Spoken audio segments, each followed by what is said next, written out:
blizzard didn't just strike Detroit, it attacked it. Wind screamed through the city like a wounded animal, hurling snow sideways with such fury it buried cars in minutes and turned streetlights into ghostly halos. Windows shuddered under the pressure, and power lines snapped in the distance like gunfire.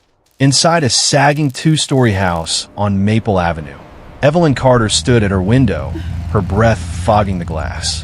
Her reflection stared back, pale, trembling, 72 years old, alone. But beyond that reflection, shapes were moving. Shadows, engines rumbling low beneath the storm's growl. Then headlights cut through the whiteout. 9 motorcycles fighting against the wind before surrendering one by one to the snow. The riders dismounted, leather-clad giants swallowed by the storm, their outlines almost erased by swirling ice. They trudged toward her porch, their boots sinking into drifts up to their knees. Evelyn's heart slammed against her ribs. She gripped the curtain tighter. Her old bones ached from the cold, but her fear burned hot. 9 strangers, men strong enough to crush the door from its hinges, were heading straight for her home.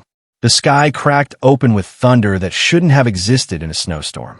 Lightning flashed once, illuminating their faces through the frosted window, beards crusted with ice, eyes hollowed by exhaustion and cold. She could see the desperation there. They weren't predators. They were dying. Outside, the temperature had plummeted to 15 below zero. The wind clawed at her siding like it wanted to rip her house apart. If she kept that door locked, those men wouldn't survive the night. But if she opened it, she might not survive them. Her arthritic fingers hovered over the deadbolt, trembling. "Lord," she whispered, "what do I do?" The storm howled in reply. She turned toward the old CB radio on her kitchen counter. The orange glow of its screen flickered like a heartbeat. Henry had left it behind. Her late husband, her trucker, her soldier.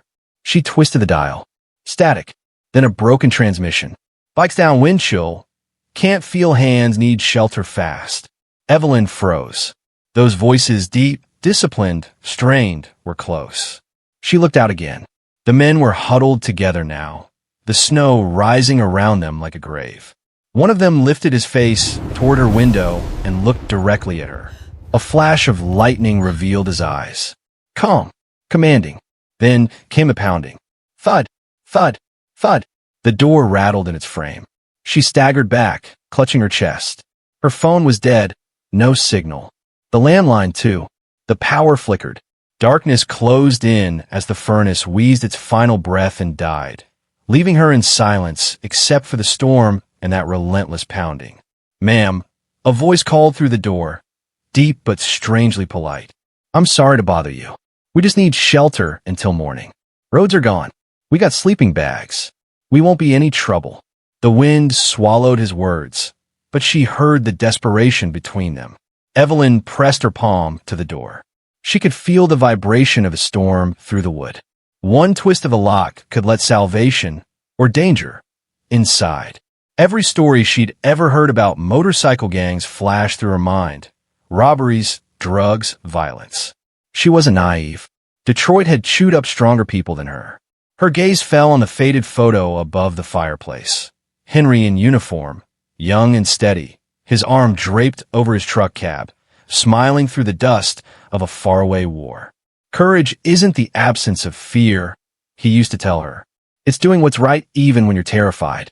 She closed her eyes. "If this is how I go," she whispered, "let it be helping someone." The deadbolt turned with a metallic click.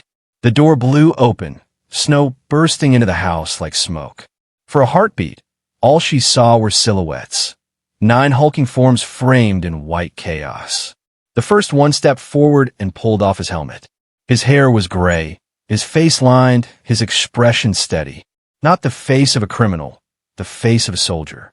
"Thank you, ma'am," he said, voice low, commanding but warm. "You just saved 9 men from freezing to death." Evelyn backed up a step, unsure whether she'd just saved them or doomed herself. But the men didn't move toward her. They moved with discipline, checking each other's hands, rubbing circulation back into numb fingers, securing gear with quiet precision. No shouting, no chaos. The leader glanced around the room, like he was assessing a battlefield. Jones, check the perimeter. Turner, watch the back. Reed, Delgado, get that furnace open. Evelyn blinked. Those weren't street names. Those were commands. Within minutes, 2 men were in her basement with flashlights. Another swept the windows for drafts. One of them even began replacing batteries in her smoke detector. The gray-haired leader turned back to her. "Ma'am," he said gently, "my name's Colonel Richard Bennett. Folks call me Hawk. We're veterans. We didn't mean to scare you. We just needed a roof." She couldn't speak.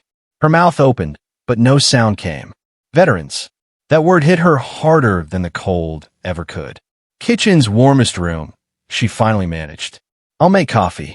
One of the men, broad-shouldered, his beard still dripping, smiled faintly. "That'd be a blessing, ma'am." Evelyn moved like she was dreaming.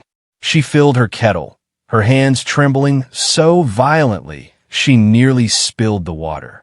As it boiled, the sound of the storm outside faded beneath the rhythm of activity inside.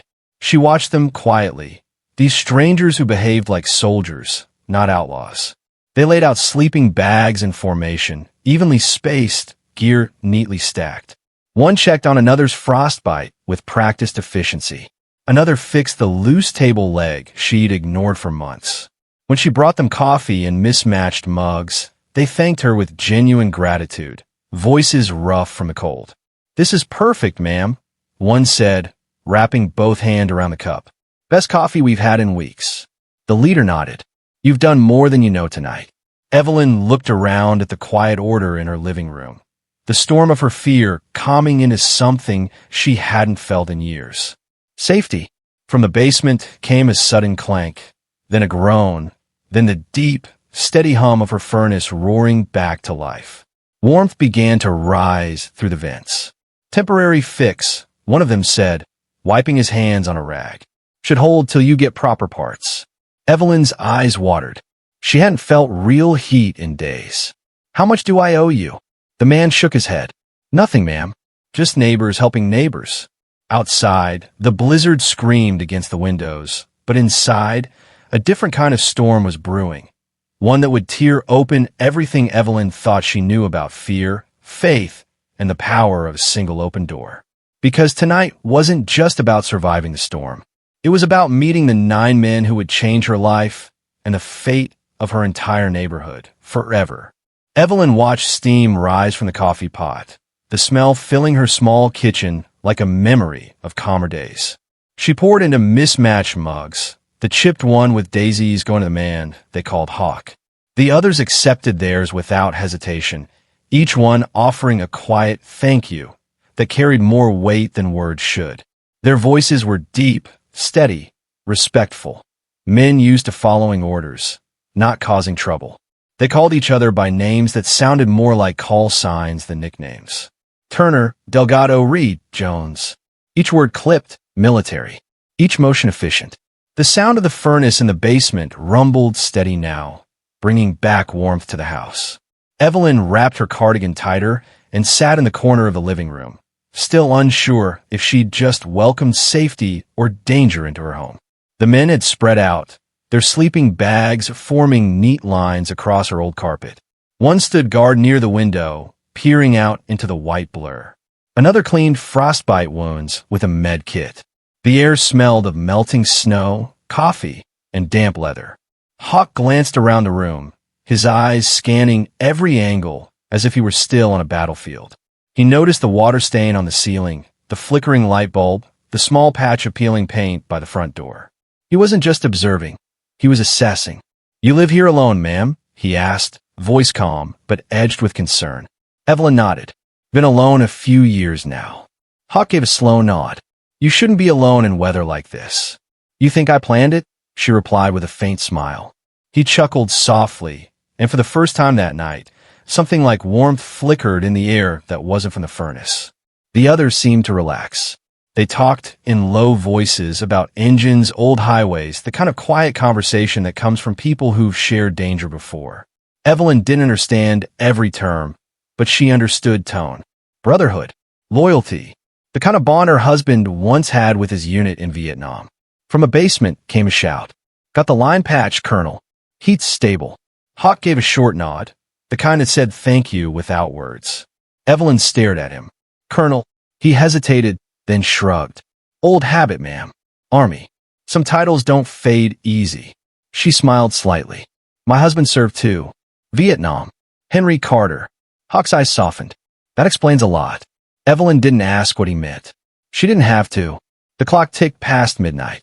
The storm outside intensified, wind moaning through cracks in the walls. Yet inside, the house felt alive again, filled with movement and purpose. Hawk stood and stretched, his heavy jacket creaking. All right, boys, he said quietly.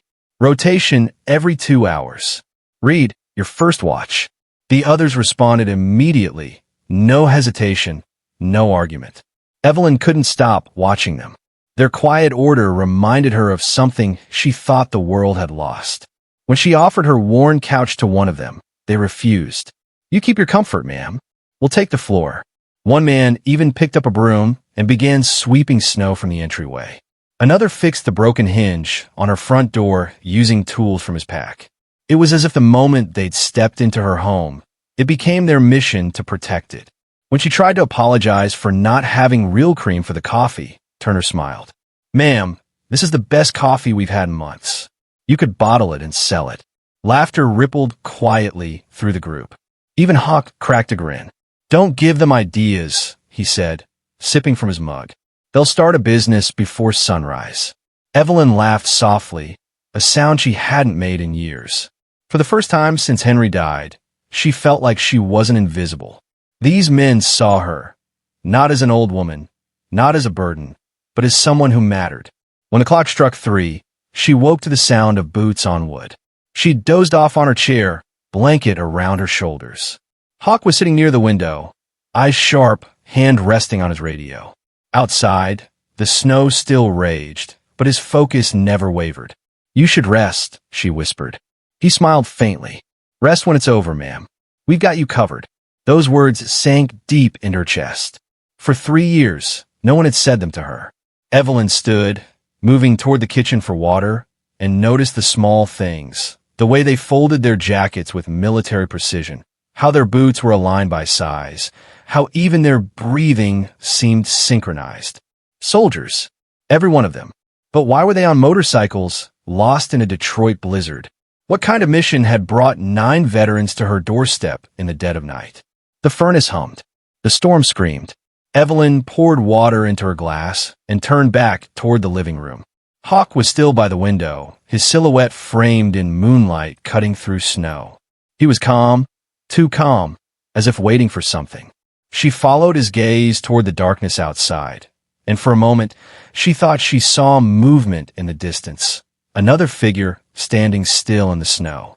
Before she could speak, Hawk's voice broke the silence. Stay where you are, ma'am. He reached for the sidearm strapped beneath his jacket. The other men stirred instantly, awake and alert, their training kicking in like instinct. Evelyn's heart leapt in her throat. What is it? She whispered. Hawk's eyes stayed fixed on the window. His jaw tightened. We're not alone out there. And in that moment, Evelyn realized the storm outside wasn't the only danger waiting in the dark. Evelyn froze, her fingers tightening around the glass. The sound of boots shifting filled the room. The veterans moved with silent coordination, spreading to their positions without a single shouted order. Hawk's voice dropped to a whisper. Jones, lights out. Reed, back window. Turner, watch the side entrance. Within seconds, the house went dark except for the faint orange glow from the furnace vent. Evelyn's heart pounded so loudly she could hear it in her ears. She backed toward the kitchen wall, her mind spinning. Who could be outside in a storm like this? A low hum filled the air, the sound of another engine, faint but real, somewhere beyond the white curtain of snow. Headlights flashed briefly, cutting through the storm before vanishing again. Hawk motioned for silence. Every man held still, eyes locked on the windows. The storm muffled everything, but not enough to hide the crunch of approaching footsteps.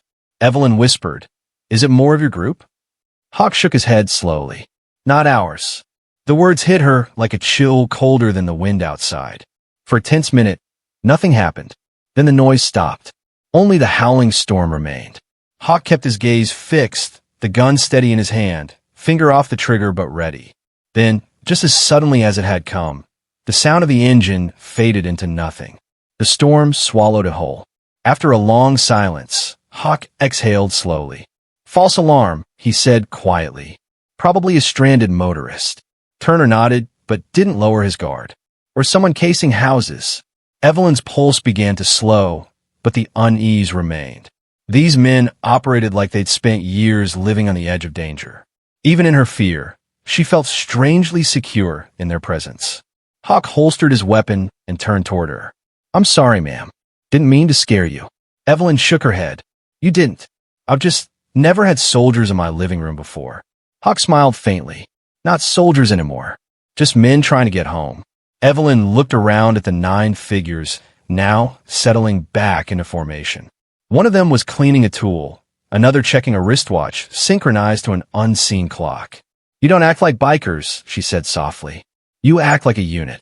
Hawk paused at that, the lines in his face deepening. "Old habits. Some of us never really left the field." She didn't ask which field. She didn't need to. He studied her for a moment, eyes thoughtful. "You remind me of someone, ma'am. My mother used to open the door to anyone who knocked, no matter what time of night. Drove my father crazy. She'd say, if someone's knocking in the dark, it's because they've got nowhere else to go." Evelyn felt something shift inside her. "Your mother was a wise woman." Hawk nodded. "She was.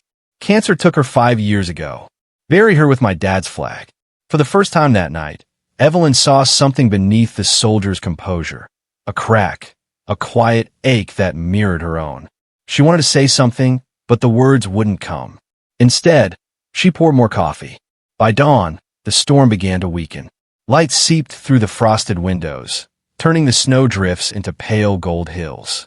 The veterans stood in the faint sunlight, stretching stiff limbs, rubbing sore shoulders. Evelyn looked around her living room and almost didn't recognize it. The floor was spotless, the tools stacked neatly by the wall.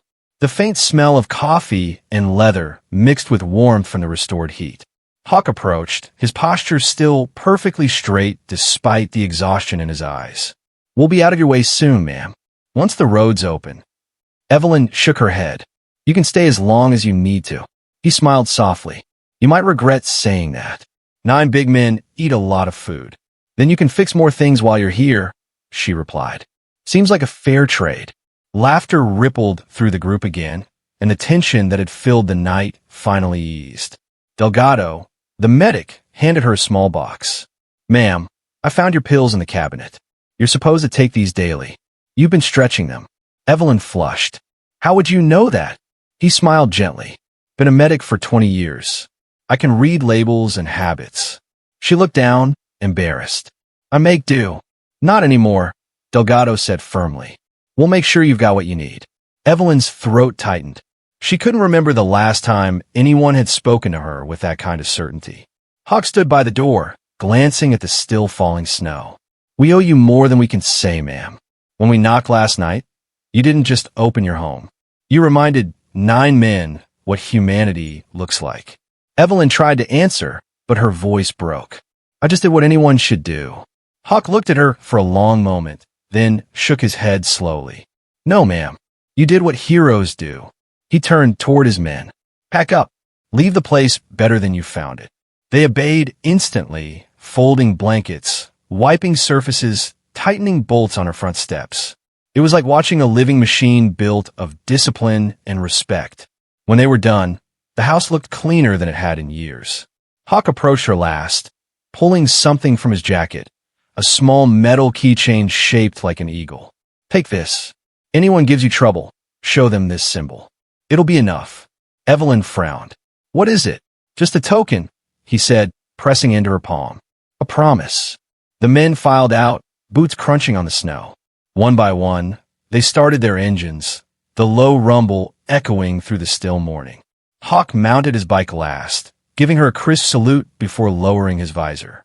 Evelyn stood on her porch, clutching the keychain, watching the formation disappear down the road until the sound of their engines was swallowed by the storm.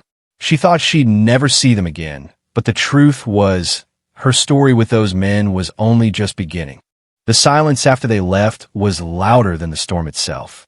For a long time, Evelyn stood at the door, staring at the falling snow, half expecting the rumble of engines to return.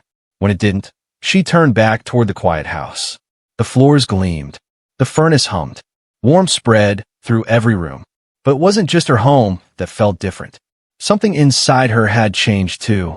She moved through the living room, touching the things they'd repaired. The fixed door hinge, the replaced smoke detector battery, the broom resting neatly against the wall.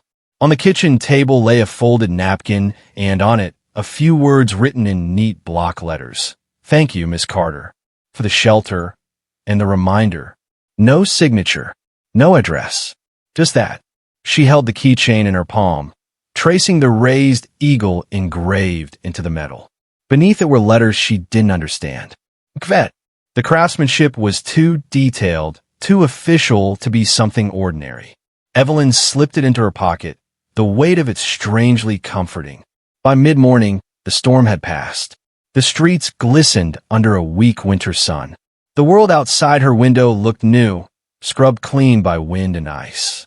She made herself breakfast, real eggs, toast with the last of her butter, and for the first time in months, she didn't rush. The house was warm.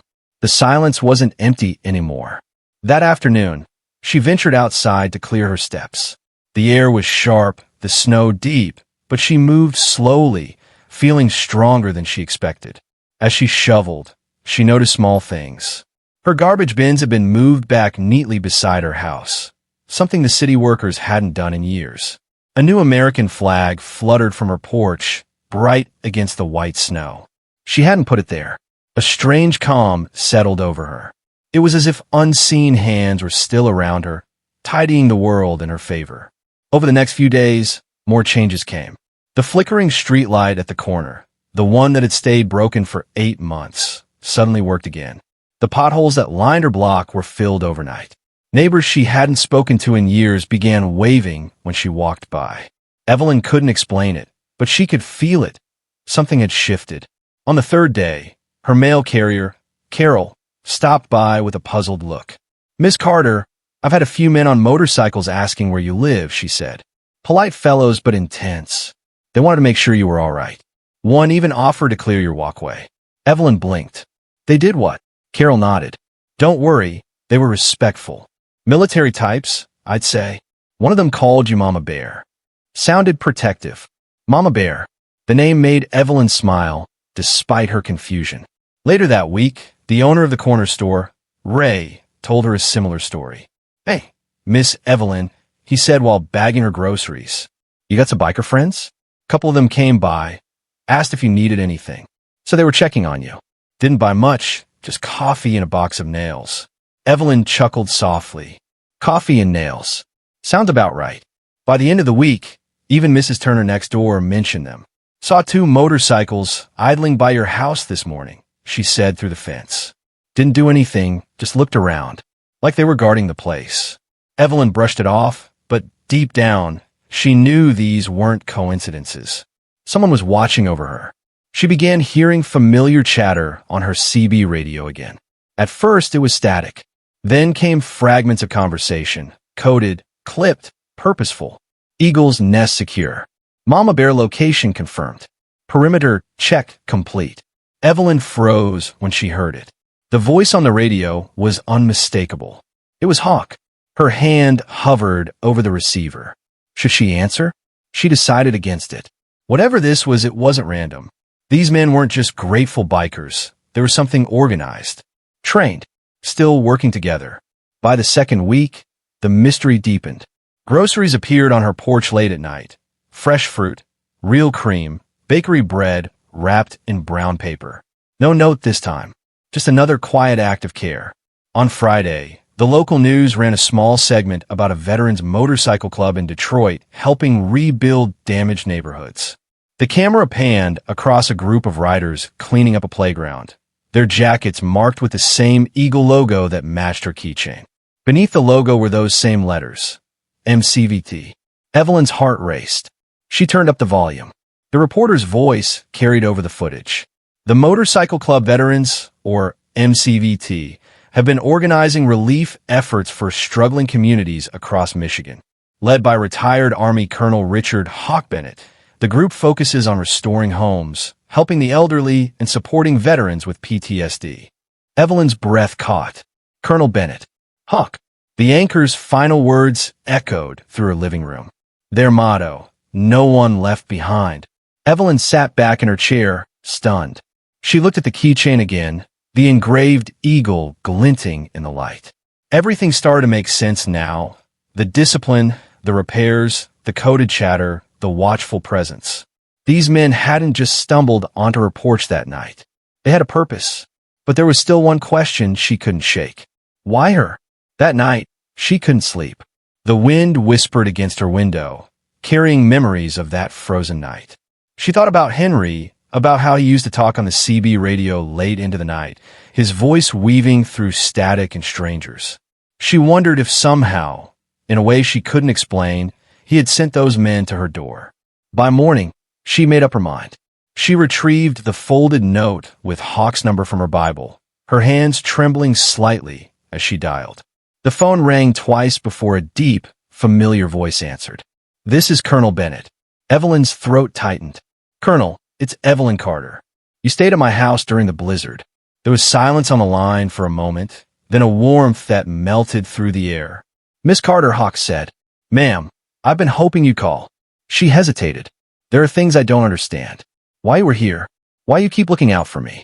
Hawk exhaled slowly, the weight of years in his voice. "Ma'am, I think it's time I told you the truth." And what he said next would unravel a chain of connections stretching back more than 50 years, linking Evelyn, her late husband, and 9 men whose lives she had unknowingly saved long before that storm ever began. For a long moment, neither of them spoke. Evelyn sat perfectly still, her hand clutching the phone, the hum of the furnace filling the silence. When Hawk finally spoke, his tone had changed. It wasn't the voice of a soldier or a commander. It was the voice of a man carrying something heavy, something sacred. "Ma'am," he began quietly, "you have no idea what that night meant to us. And you have no idea who you really helped." Evelyn's pulse quickened. "Then tell me, Colonel, please." "My name," he said, "is Colonel Richard Bennett, United States Army, retired. 28 years of service. Last command, 75th Ranger Regiment. Recipient of the Medal of Honor." Evelyn's breath caught. "Medal of Honor." The words landed like thunder. "Every man who stayed under your roof that night," he continued, "is a decorated veteran. Turner, Navy SEAL, Purple Heart. Delgado, Army medic who saved 47 soldiers in Afghanistan. Reed, Marine, Bronze Star for valor. The rest, Rangers, snipers, engineers. They've all seen things most people couldn't imagine. But what you gave us that night wasn't just shelter, ma'am. It was something the battlefield took from us, faith." Evelyn covered her mouth, eyes stinging. "I don't understand. Why me?" There was a pause on the line, then Hawk spoke softly. "Because your husband saved my mentor's life." The room tilted. "Henry," she whispered. "Yes, ma'am. Henry Carter. Mechanic, Vietnam, 1967 to 1969. He served with Sergeant First Class William Bull Delgado. That's our medic's father. Your husband pulled him from a burning truck under enemy fire and got him to safety. Without him, there'd be no me, no MCVT, no club. Bull trained me. He made me the soldier I became." Evelyn's hand trembled as she gripped the phone. Henry never talked about it. Not once. Hawk's voice softened. "Good men rarely do. They just carry it and keep serving." Tears blurred her vision. "All this time, I thought I'd been forgotten. That what we went through didn't matter." "Ma'am," Hawk said firmly, "you've never been forgotten. The night you opened your door, it wasn't a coincidence. I didn't even realize who you were until later. We found the service records. When I saw Henry Carter's name next to Bull Delgado's, everything made sense." Evelyn wiped her eyes, her heart pounding with emotion. "So that's why you've been watching over me?" "Yes, ma'am," Hawk said. "Because family looks after family. You took US in without hesitation, and that means something in our world. You're part of that now. You always were." Evelyn couldn't find words. The keychain in her hand suddenly felt heavier, as though the little eagle had come alive with meaning. Hawk continued, "When we saluted you that morning, it wasn't for the coffee or the shelter. It was for your husband, for his courage, for you, for being the kind of person who still believes in doing what's right when no one's watching." The tears came freely now. Evelyn pressed the phone to her chest, trying to steady her voice. "You don't owe me anything, Colonel. Henry wouldn't want that." "With all due respect, ma'am," Hawk said, "we disagree. We don't see it as debt. We see it as duty." His voice grew stronger, command creeping back in. "Miss Carter, you're under our protection now. You'll never go without again. We've got a plan in motion, one that'll take care of everything." Evelyn blinked. "A plan?" "Yes, ma'am. Your home, your health, your security. We've already spoken to some folks. You'll get the benefits Henry earned for you, the ones you were never told about. The Veterans Administration dropped the ball decades ago, but we've fixed that.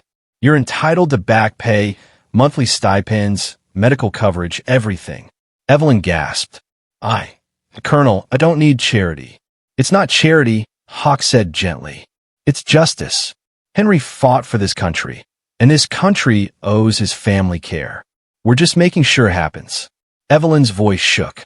"You can't just appear out of nowhere and—" "Ma'am," Hawk interrupted softly, "I know this is overwhelming, but this isn't a favor. This is family business, and we take care of our own." Her knees went weak. She sank into a chair by the window, looking out at the snow-covered street. "I don't even know what to say." "Then don't say anything yet," Hawk replied. "Just listen. We're sending a team over tomorrow morning. My wife Claire and a few of our crew. They'll help you pack a few things. We've got a guest room ready at our ranch outside Lansing. You'll stay with us while the construction team repairs your home.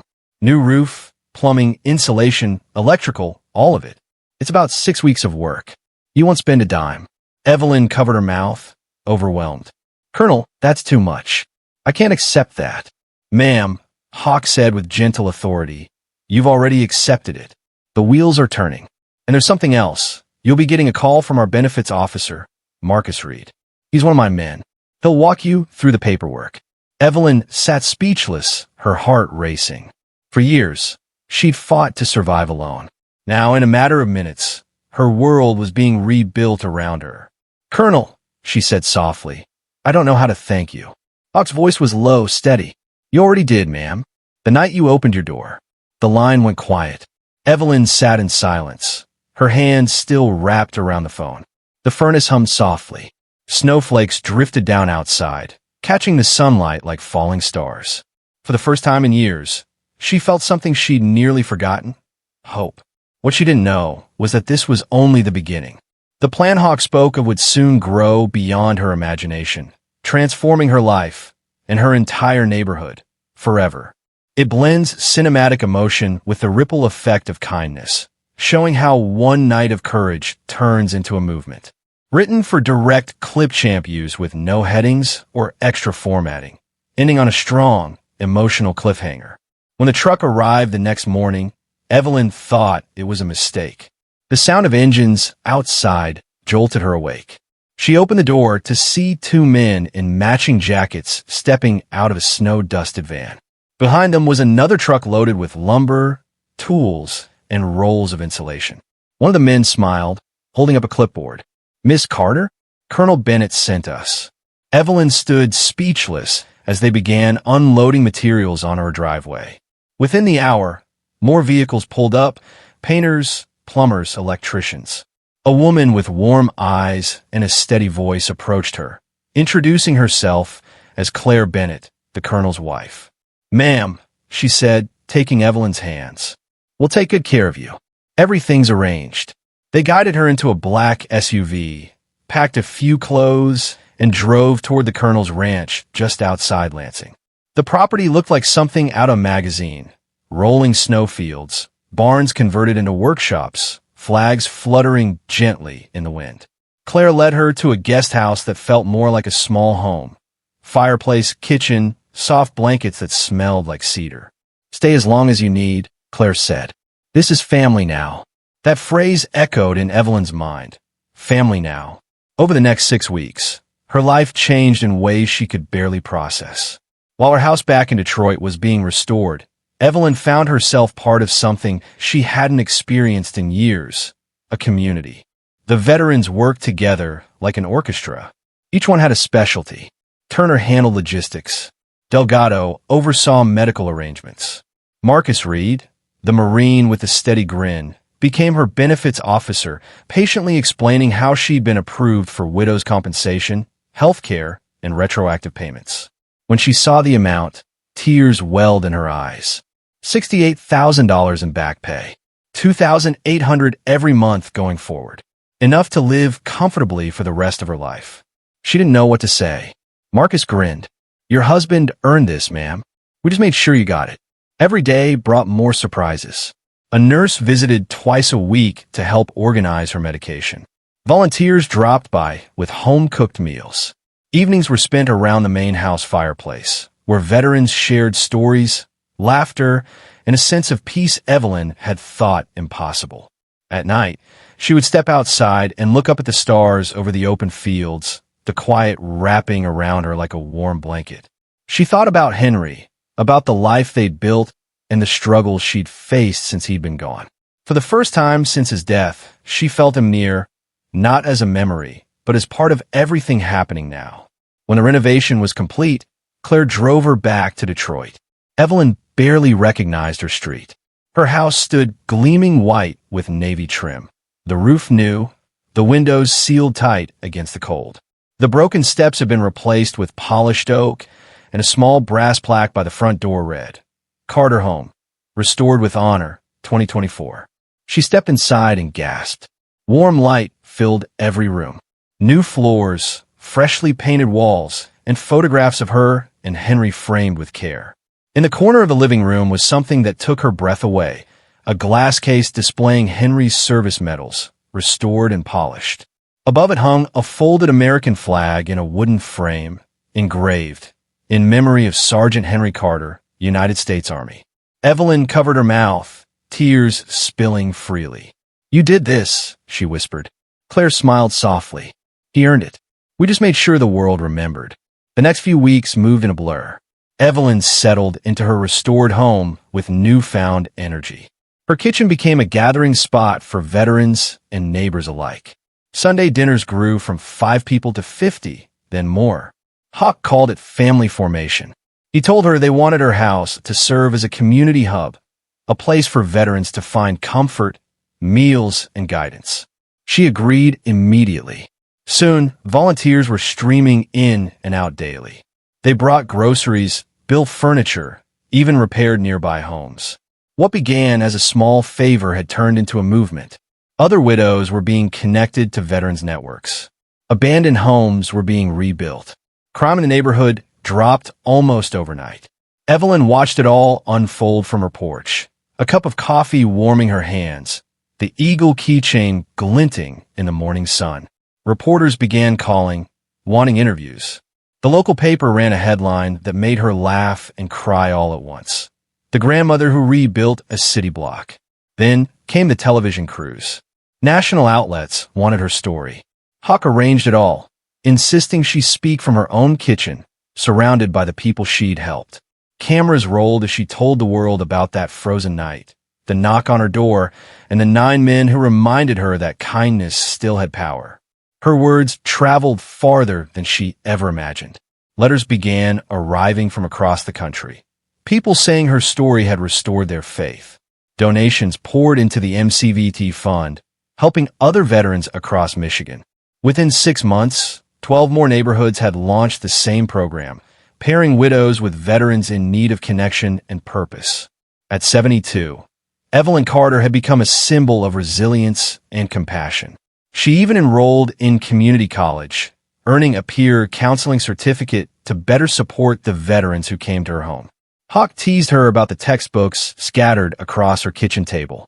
"You're making the rest of us look lazy, Miss Carter," he said with a grin. Evelyn smiled back. "I've got catching up to do, Colonel.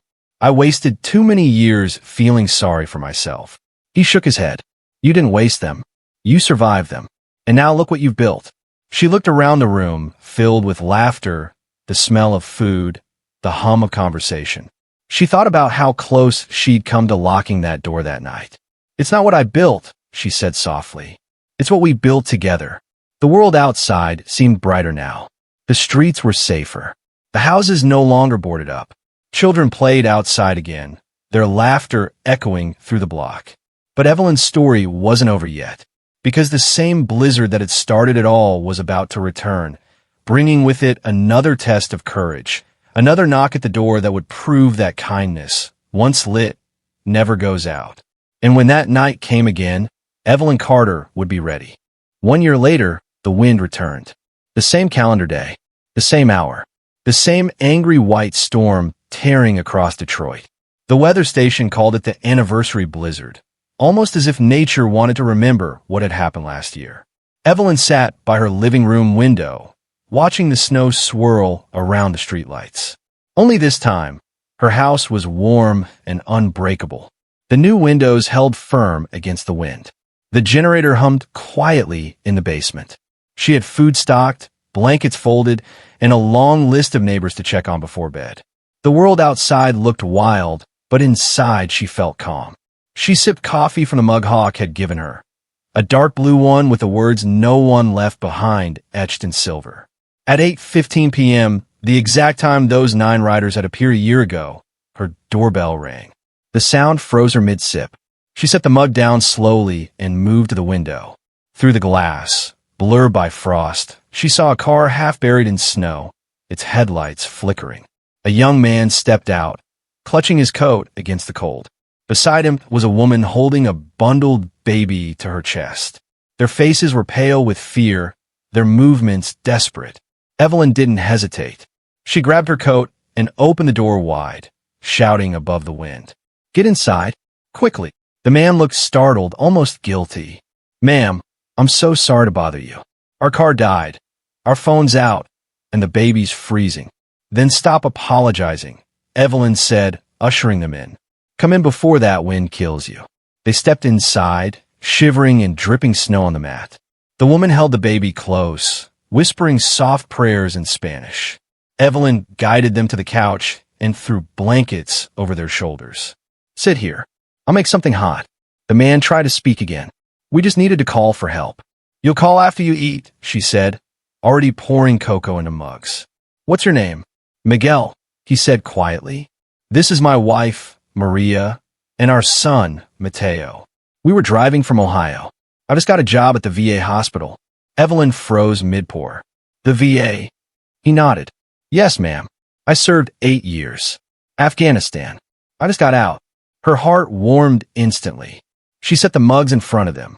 "Then your family." Maria blinked through tears. "You don't even know us." Evelyn smiled gently. "I don't have to." An hour later, headlights cut through the snow outside. The door opened, and familiar boots stepped in. Hawk Bennett, older but still solid as stone, brushed snow from his shoulders. "Heard there was another blizzard," he said, grinning. "Figured I'd check on my favorite lady before the news does." Evelyn laughed, shaking her head. "Always in formation, Colonel." He looked at the young family huddled by the fire, and his smile faded into understanding. "You opened your door again." Evelyn nodded. "Couldn't do anything else." Within minutes, Hawk was on the radio.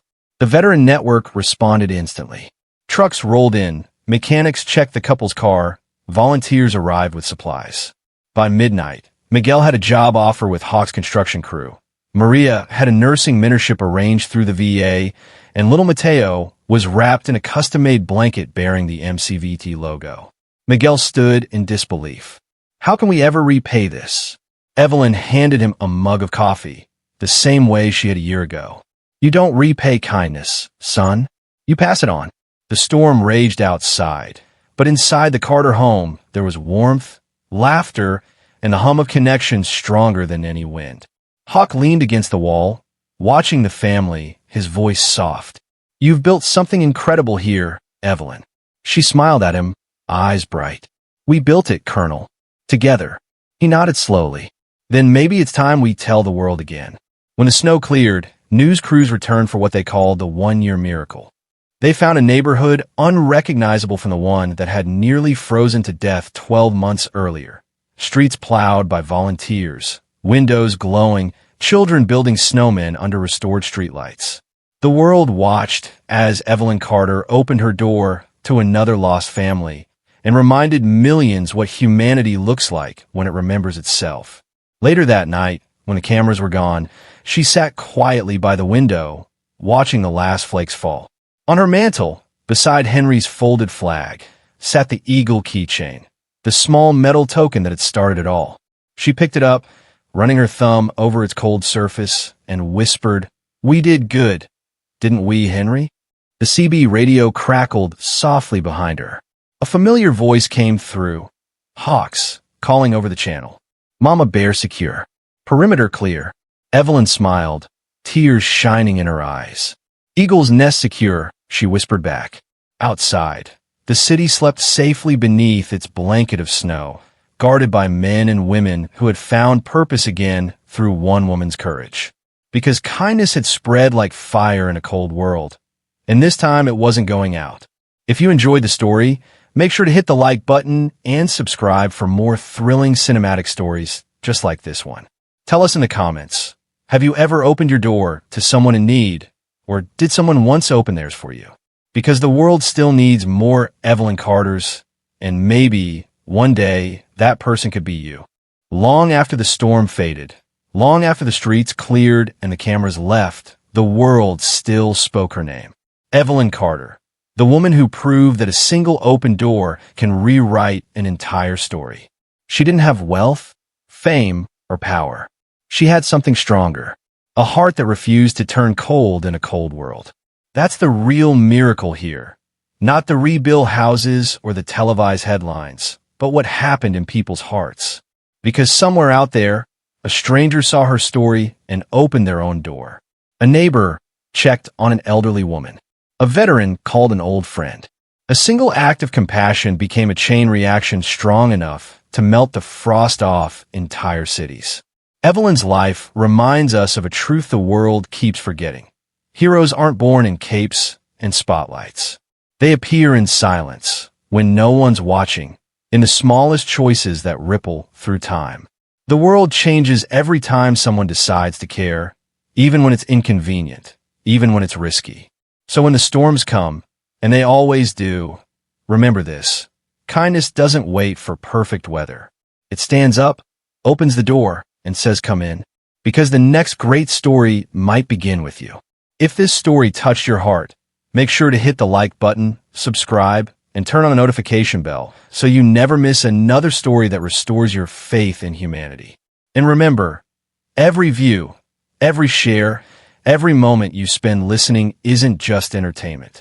It's a spark, a reminder that the smallest act of courage can change a life, a street, a city, maybe even the world. Stay kind, stay brave, and I'll see you in the next story.